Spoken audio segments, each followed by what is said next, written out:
धार चाहिँ लाग्दै बनाउनु पर्ने है त्योभन्दा लाग्दै पाउरो के गर्नु सिन्नेरको त्यो पुरानो मिसिनले चाहिँ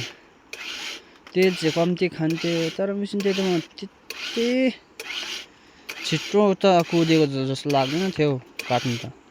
यो जस्तै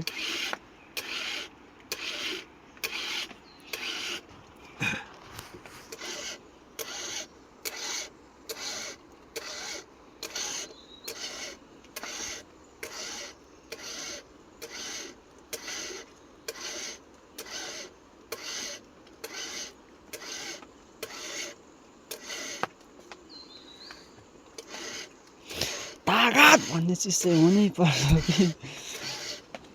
बिरालोमा तागत छैन भने त हुनै नहुँदो रहेछ नि कत्रो सुँगुर घुमाउनु भने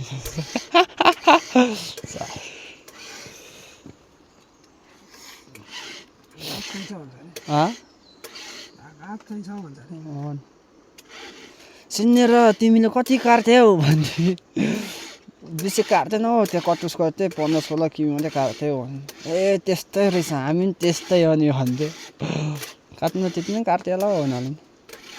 तर 2 हलले त बेसी नै काट्छ नि है एक हलले त्यति काट्ने अर्को 30-40 आज सक्छ भन्थ्यो उनीहरूको 12-1 बजीसम्म काम भयो कि आज कम्ती छ भन्थ्यो हिजो लिङ्गेन जेठा पर उकालो च्यान्डारामा नलिङ डाँडामा त्यहाँबाट चाहिँ सकेर चाहिँ छिटो झर्छु होला भन्यो त्यो कुन मलाई देख्नु हुँदैन नि त्यो मैला काका त सानो हाँस्दैन के कुनि के हो त्यही मात्रै म हाँस्छु ऊ त झन् म अगाडि हाँसिहाल्छ कुनि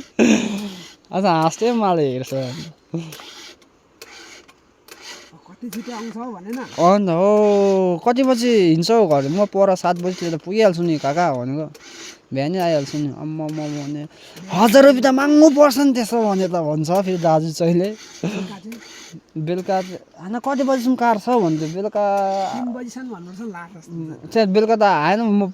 पराएर बस्छु नि अमर दाजु किन ढिलो आउँछु नि ए भने होइन बेलुका त साह्रै ढिलो आएको जस्तो लाग्छ त काका भन्छ नि फेरि उसले उनीहरू पो कहाँ बेलुका त्यो कहाँ आएर बस्छ होला कि ढिलो फर्किने गरेको हुन्छ त हो नि यो दुम्सी गोलाइमा टाढो नि हाम्रो त भन्दै थियो